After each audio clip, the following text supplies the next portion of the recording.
Ja, Christus, die Almagtige, nee. Is baie Mm. groot troos vir ons dat die Almagtige, die Alomteenwoordige, die Ewige, hy is die Ja. een wat koning is, wie ons Ja. koning is. Hy beskerm ons, sy bruid, nee. Soos Mm. soos 'n man behoort sy bruid te beskerm, so beskerm Christus sy bruid, die kerk.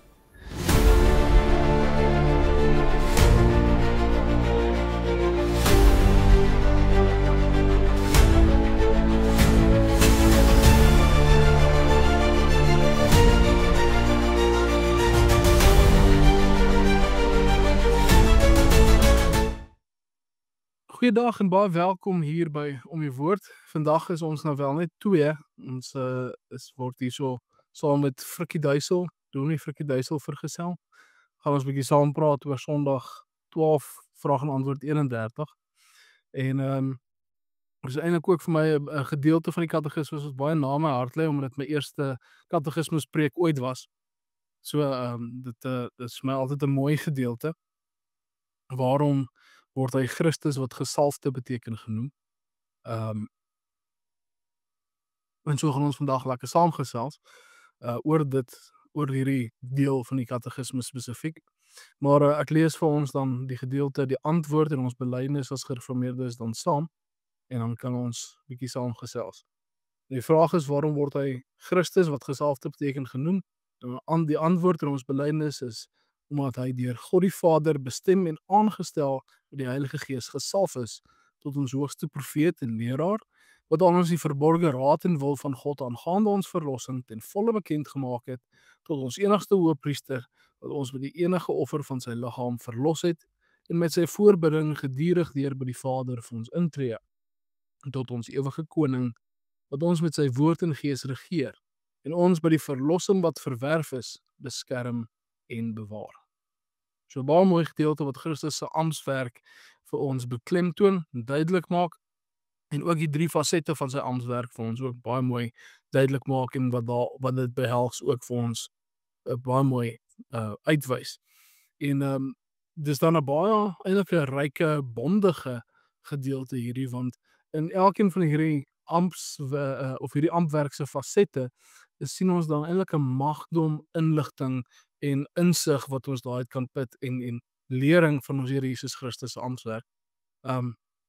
En so kan ons dan eintlik begin deur te vra, wat beteken dit dan hier dat Jesus Christus gesalf is, dat hy die Christus is, die Ou Testament sal sê die Messias is, en nie dat hy nie uit sy eie gesag uit daarin praat nie, dat hy die gesalfde is nie, maar dat hy praat dat hy gehoorsaam is in dit wat hy sê en dit wat hy kom profeteer, dat hy gehoorsaam is aan die Vader daarin.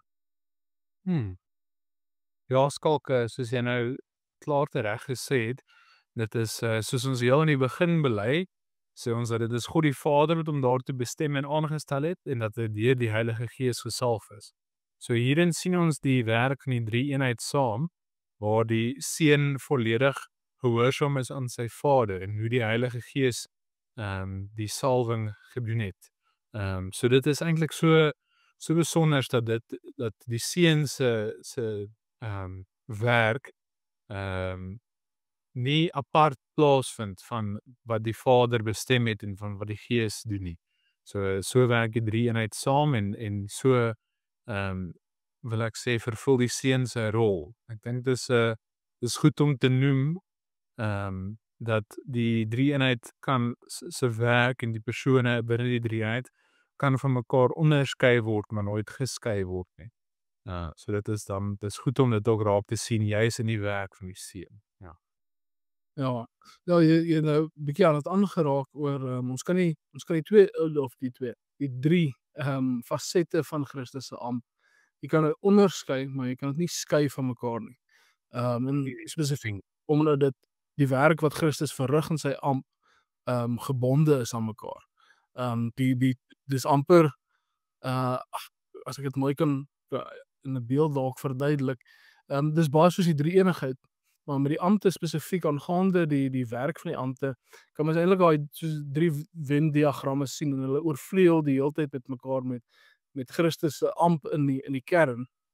En daarom kan jy hulle nie uit mekaar uittrek nie, soos drie vasgeswyste sirkels in 'n sin. Ja, ook ekskuus net om jou reg te verstaan, so ek het nou gesê die drie eenheid kan nie onderskei word en maar nie geskei word nie. En toe sê jy nou so ook op dieselfde manier kan die drie aspekte van Christus se amp ook onderskei word maar nie geskei word nie. Ja. Ja, so ek wil nie hê dat mense nou my verkeerd verstaan nie. Ek sê nie die beeld wat ek gebruik verduidelik die drie eenheid nie. Beeld wat ek gebruik wil ek eintlik net gebruik om die amptswerk van Christus te beskryf. Want as jy daai beeld gebruik wat ek nou gebruik het om die drie eenigheid te beskryf, dan gaan jy by een of ander dwaalleer afkom. Ja. Ja. En die drie aspekte van Christus se amp waarna jy verwys, soos ons nou gelees het in die belydenis, is dan sy amp as hoogste profeet, hoëpriester en ook as ewige koning. Ja. So en dit is ook ons sal later sien met die volgende vraag en antwoord dat ons word ook gesalf in Christus en deur Christus. In Christus deur die Heilige Gees. En dieselfde sal ons ook koning, priester en profeet is. Ja. Ons sal dit en alles wat rondom dit aangaan in die volgende episode bespreek. Maar ons kan nou eintlik by hierdie drie fasette van die amp stil staan en eintlik 'n bietjie in diepte gaan kyk na elkeen van hulle. En die eerste een wat ons dan kry is dan die profeets faset, as ek dit so kan stel, van Christus se amp. En ons sien dan sy profeets faset eintlik baie mooi in sy prediking in die Nuwe Testament daar waar dit opgeteken is vir ons. Ons sien dit baie mooi waar hy lering bied aan die disippels en daardie lering bied die disippels dan later ook aan ons. So stuur Christus dan eintlik nou as gesalfde stuur hy dan ons wat nou gesalfdes is in hom, stuur hy dan uit om ook daardie profeets faset uit te leef deur die verkondiging van die evangelie. So doen die apostels en so doen ons ook vandag, maar Christus se profeets faset sien ons dan baie mooi opgeteken in die evangelies. Waar hy leer, waar hy vermaan, waar hy troos ook, want hy troos met die woord van God. Christus verkondig nie iets nuuts hier in die Nuwe Testament nie. Hy verkondig dit wat in die Ou Testament reeds geprofeteer is deur die profete. Christus sê self, hy's nie hier om die wet en die profete weg te vat nie, maar hy is hier om dit te vervul. So hy bring vervulling in sy profeetsfaset hierso.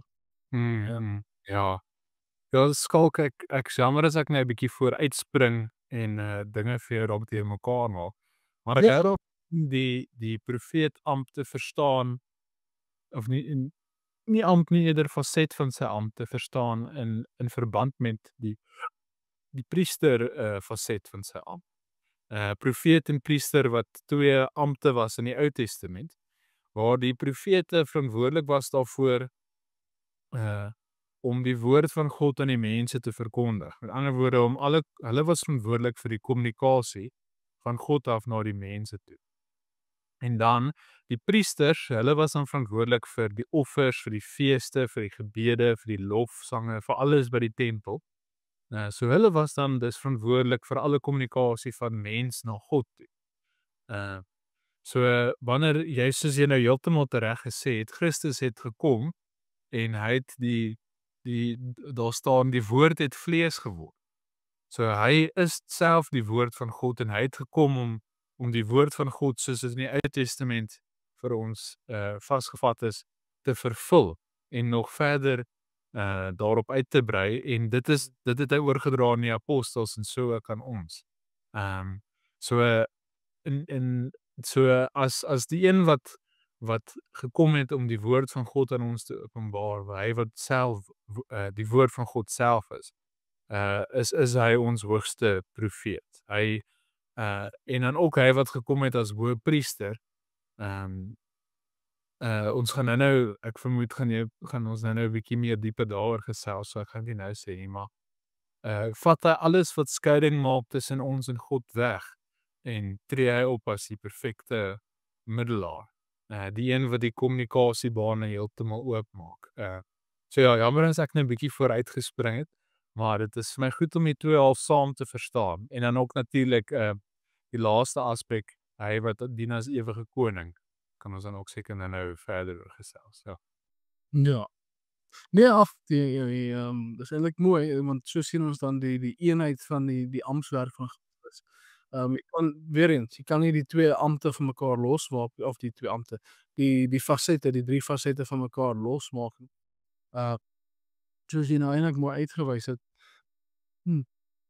Maar dan sien ons ook, hoe kan ek sê, ons sukkel partykeer om die amptswerk van Christus in ons lewens raak te sien en te verstaan. Spesifiek nou, as ons nou kyk na die profeets faset van Christus se ampt, hoe ons dit in ons lewens raak sien en hoe dit nodig is en hoe ons lewens leef, is natuurlik deur gehoorsaam te wees aan die lering wat Christus ons bied as profeet. Hy leer ons, hy vermaan ons, en hy doen so vanuit die Ou Testament, maar ook dan natuurlik in die Nuwe Testament waar dit vir ons opgeteken is.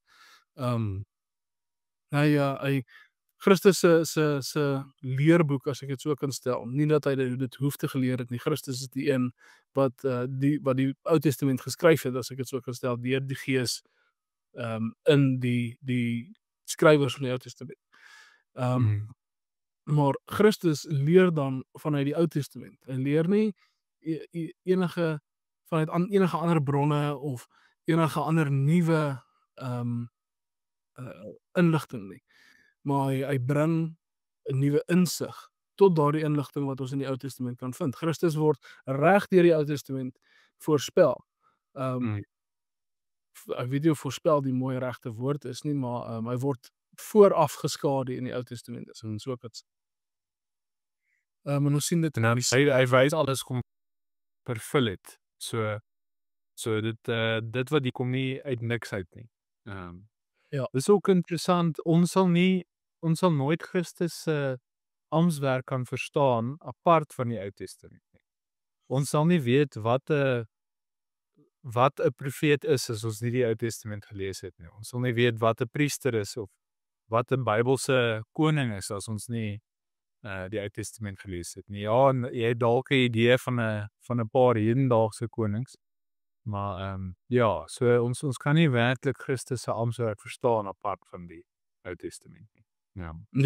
Ja. Nee, presies. Dis presies so. Maar as ons dan oorbeweeg so 'n bietjie, steeds baie duidelik in die Ou Testament is na die priesters. Die priesters wat aan die Here moes offers bring, wat in die tempel gewerk het, wat die hele stam van Levi was uitgesit om priesters te wees. En so sien ons dan ook iets interessants van die heiligheid van priester wees, is die Levi is afgesonder, en afsonder beteken om geheilig te wees. So die Here heilig die stam Levi om te dien as priesters. Hy uitgesonder vir 'n spesifieke doel. Dis eintlik die woord wat die woord heilig beteken. Ja, hulle is afgesonder vir die tempeldiens en dan 'n groot klomp van hulle was priesters, ja. Ja. So, dis dan baie interessant dat Christus dan ons hoëpriester is. So hy is nie net 'n priester nie, maar daar word gesê hy is ons hoëpriester. En dan wat beteken dit dan? Ek wil gou by jou so 'n bietjie hoor, wat beteken dit dat Christus ons hoëpriester is en nie net 'n priester is nie?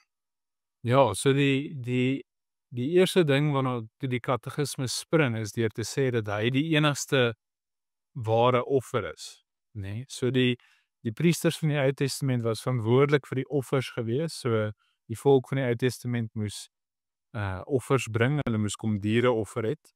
Maar soos jy ook gesê het, die Ou Testament wys vooruit na Jesus toe en dis presies wat daai offers gedoen het. Hulle was nooit regtig genoeg nie. Die mense moes oor en oor offers bring en op die ou einde van die dag kan diere eenvoudig net nie vir ons sonde betaal nie. Maar Jesus het gekom en hy het gedien as die finale ware offer, die vlekkelose lam wat vir ons geslag is. So in daardie sin is hy ons hoëpriester. Hy is nie net die een wat toegesien het dat die offers plaasvind en selfoffer het nie, maar hy het homself geoffer.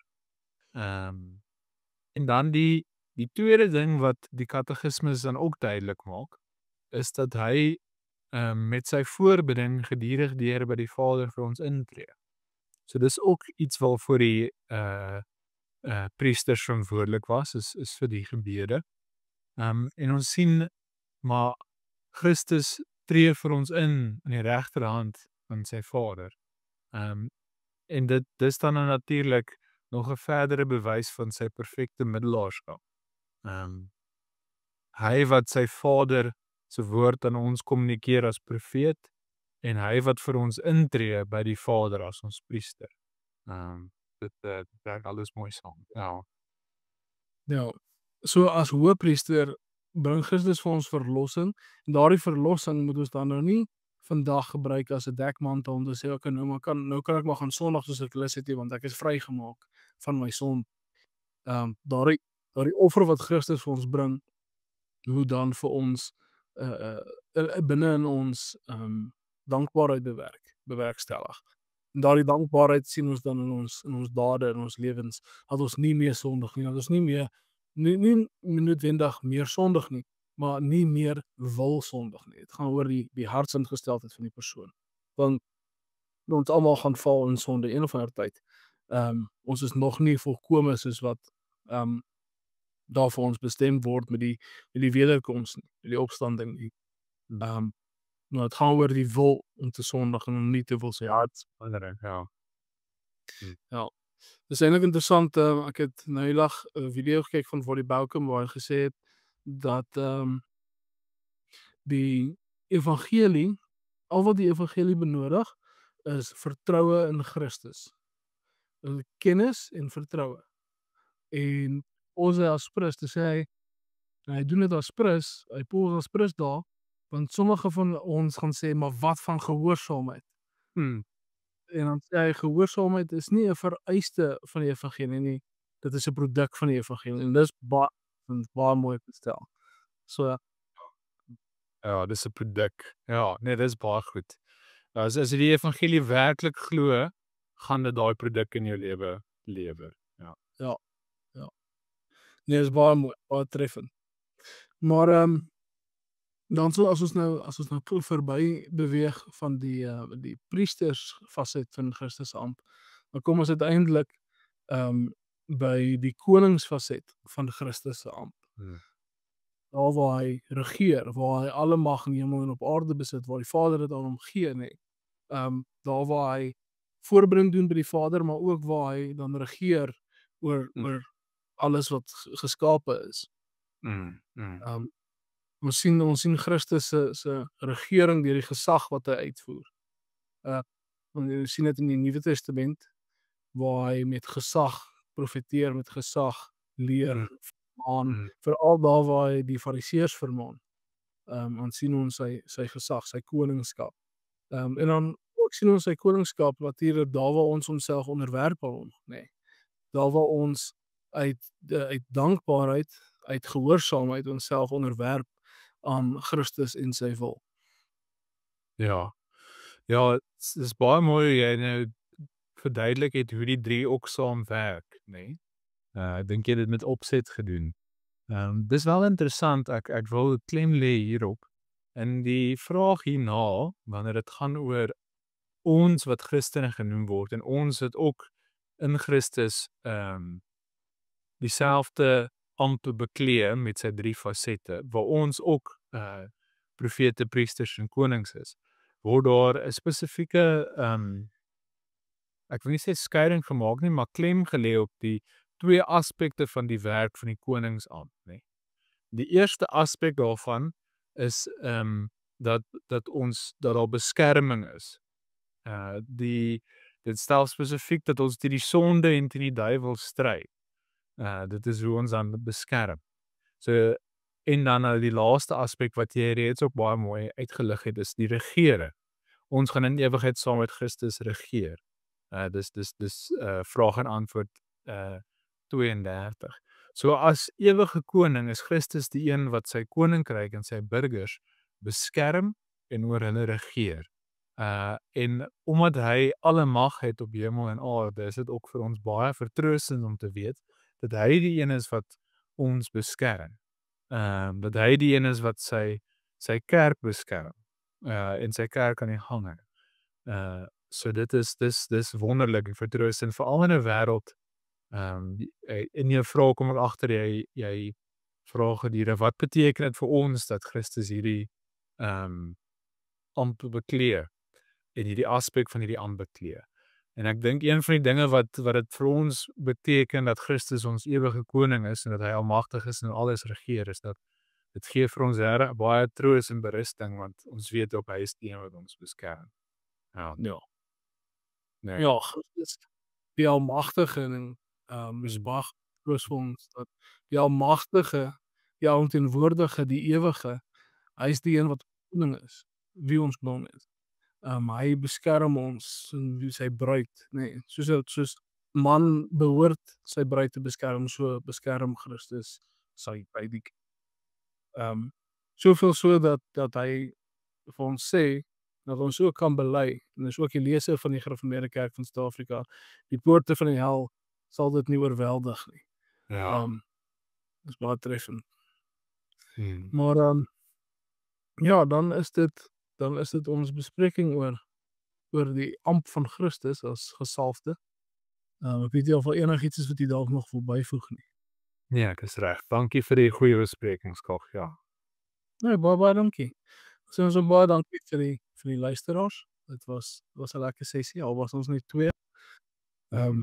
Maar ek dink volgende keer dan gesels ons verder. Gesels ons spesifiek oor die gelowige wat deel het aan die salwing van Christus. Moet gaan 'n interessante gesprek wees. Maar dan sê ek baie dankie aan Dominee Frikkie en dan sien ons julle volgende keer. Dankie, totsiens.